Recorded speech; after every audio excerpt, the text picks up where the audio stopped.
इस प्रॉब्लम में पूछा गया है the minimum age of children eligible to participate in a painting competition is 8 years. It is observed that the age of the youngest boy was 8 years and ages of the participants when seated in order of age have a common difference of 4 months.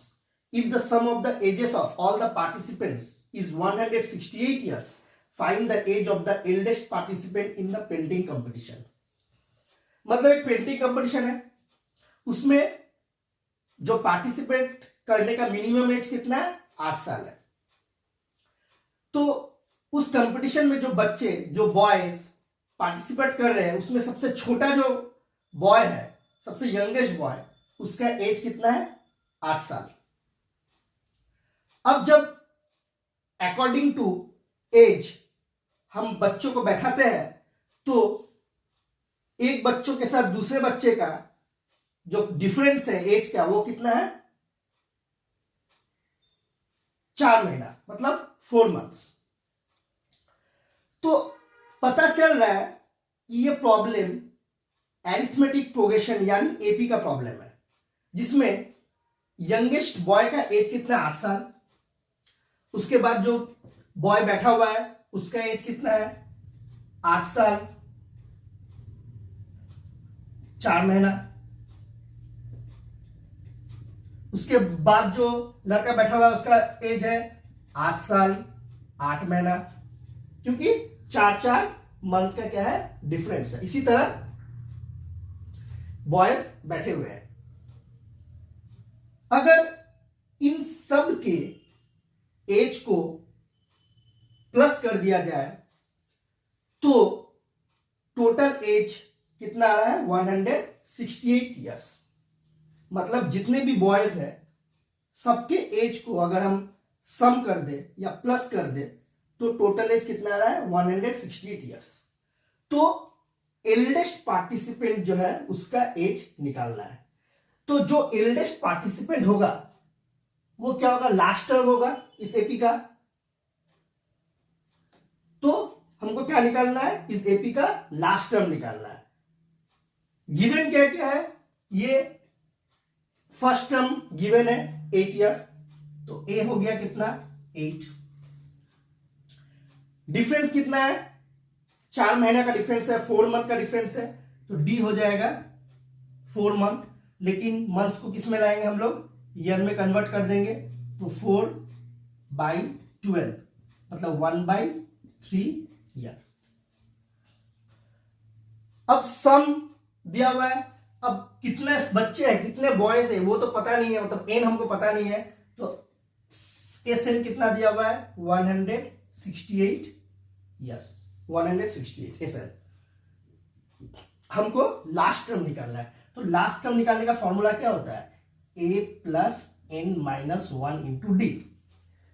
तो यहां पर first term है, d है common difference, लेकिन n नहीं है. तो सबसे पहले हमें क्या निकालना है, n निकालना है, मतलब टोटल नंबर ऑफ बॉयज. तो अगर हम सम का फॉर्मूला यूज करें तो Sn मतलब 168 ईयर्स है, तो Sn का फॉर्मूला क्या होता है, n/2 2a. तो 2a, a का वैल्यू कितना है, 8, 2 8 जा 16, n नहीं है, n-1 इंटू d. d कितना है, 1/3. अब इसको सॉल्व करते हैं.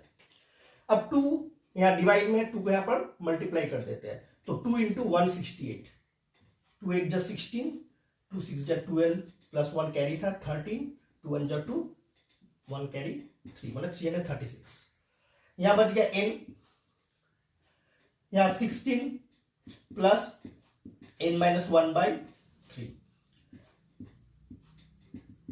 या n को अगर एलसीएम ले ले तो कितना आ जाएगा, 48 प्लस n को नहीं, 3 को एलसीएम ले ले तो 316 जो 48 प्लस n-1/3. अब 3 को इससे मल्टीप्लाई कर देते हैं, क्रॉस मल्टीप्लीकेशन. अब 48 minus 1 47 into n, 47n plus n into n, n square. तो ये क्वाड्रेटिक इक्वेशन में आ जा रहा है। तो इसको थोड़ा सा अरेंज कर लेते हैं। 47n minus 108 equal to 0। तो ये क्वाड्रेटिक इक्वेशन में आ गया है। अब इसको अगर हम सॉल्व करें, आइदर इसको हम सीधे आचार्य फॉर्मूला से सॉल्व कर सकते हैं या मिडिल टर्म फैक्टर करके कर सकते हैं। तो हम लोग मिडिल टर्म फैक्टर कर लेते हैं। तो मिडिल टर्म फैक्टर करने के लिए सबसे पहले हमको क्या करना पड़ेगा, ये 1008 का एलसीएम लेना पड़ेगा, मतलब प्राइम फैक्टराइजेशन करना पड़ेगा।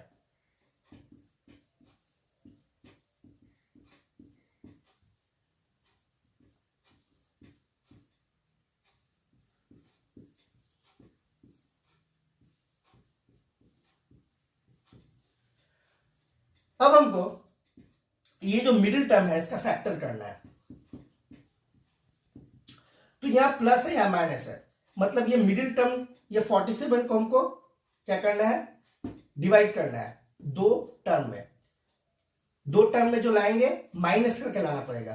तो यहां पर हमको दो नंबर बैठाना पड़ेगा जिसको माइनस करके क्या आ जाए, 47 आ जाए, और वो नंबर हमको इस प्राइम फैक्टराइजेशन से मिलेगा। तो 47 कैसा है, इसको अब थोड़ा सा कॉम्बिनेशन बैठाते हैं। 7 3 21, 21 3 63। अगर यहां तक 63 लेते हैं और 2 2 4 2 8 2 16, 63 और 16 का कॉम्बिनेशन लेते हैं, ये दोनों को माइनस करने से कितना आ जाएगा, 47 आ जाएगा। हमको कॉम्बिनेशन मिल गया। तो यहां पर 47 के सामने प्लस है, तो यहां पर 63 और 16 आ रहा है। तो जो बड़ा है, मतलब 63 बड़ा है, उसके सामने हमको क्या लेना है, प्लस लेना है। तो 63n माइनस 16n। अब इन दोनों में फैक्टर लेना है, n फैक्टर आ जाएगा, तो बच गया n प्लस 63 माइनस, अब 16 और 1008 में 16 फैक्टर आ जाएगा, तो n माइनस माइनस प्लस 16 को अगर 63 से मल्टीप्लाई करते हैं तो 1008 आ जाएगा। तो यहां फिर से फैक्टर कितना आ जाएगा, n प्लस 63, और यहां बच गया n माइनस 16 इक्वल टू 0। तो आइदर n का वैल्यू माइनस 63 आ जाएगा और 16 आ जाएगा। लेकिन n कभी भी नेगेटिव नहीं हो सकता है। कभी सुने हैं जो नंबर ऑफ बॉयज माइनस 63 कभी पॉसिबल है, नहीं पॉसिबल है। तो ये पॉसिबल नहीं है। तो n का वैल्यू कितना हो जाएगा, 16। तो n का वैल्यू मिल गया। अब हम लोग लास्ट टर्म इजीली निकाल सकते हैं। तो l क्या हो जाएगा, l इक्वल टू a कितना है, 8 प्लस 16 माइनस 1 मतलब 15 इंटू d कितना है, 1/3। 8 प्लस 5 हो गया 30। तो एल्डेस्ट जो बॉय है उसका एज कितना है, 13 साल।